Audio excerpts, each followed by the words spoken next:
look at the time. It's quick six time, where 2 minutes go on the clock.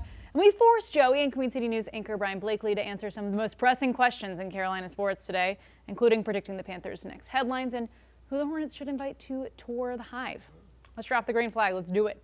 Brian, what NBA prospects would you like the Hornets to bring in for pre-draft workouts? Jaden Quaidance out of Kentucky. We want some big men in there. Chris Scenic out of Houston would be a good choice. And then how about Ed Imara? He probably not even be there out of Michigan, but I think we'd like to bring him in anyway. Take a look at it. Yeah, you have to.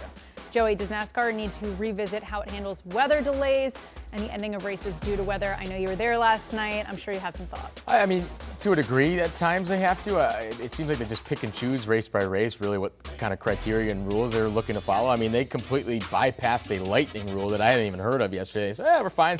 You know, drive on. The lightning was out of distance at that point. So I think it's just people everywhere just want more consistency from the people who are making those decisions. Yeah, for sure. Brian, predict the biggest headline tomorrow from Panthers OTAs. What's going to happen on that line? How are they going to fill the role of Hiaquano being out? Who's going to step up and be in there as well? And also, what about the third wide receiver spot there with Xavier Legette? Is he going to be able to hold on to that spot? Okay. Joey, we saw last night what Shane Van Gisbergen can do on an oval now. Do you believe that'll be consistent? I need to see more efforts like that. And even though the way he finished, I still think he was kind of benefiting from some favorable restarts and got, you know, he stayed out when a lot of guys took tires at times as well. That kind of helped his positioning. And then he kind of immediately fell backwards as well. He just has to be more consistent before we're talking about his improvement on those tracks. I'm sure he's happy we're even talking about it, though. That's for sure. For sure, yeah. Brian, which Carolina school could be the biggest upset in the NCAA baseball tournament? Well, you got to look at Chapel Hill. They got the Tennessee Vols coming in there to town. Chapel Hill ranked very, very high this year. But Tennessee could be coming in to take them. And then you got ECU, which is always a rival in there. So yeah. We'll see.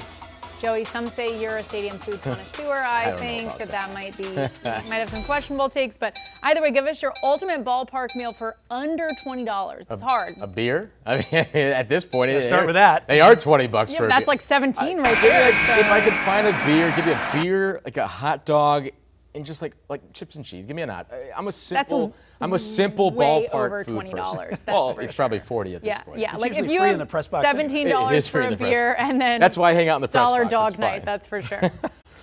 Queen City News Plus. Just search Queen City News on your smart TV's app store.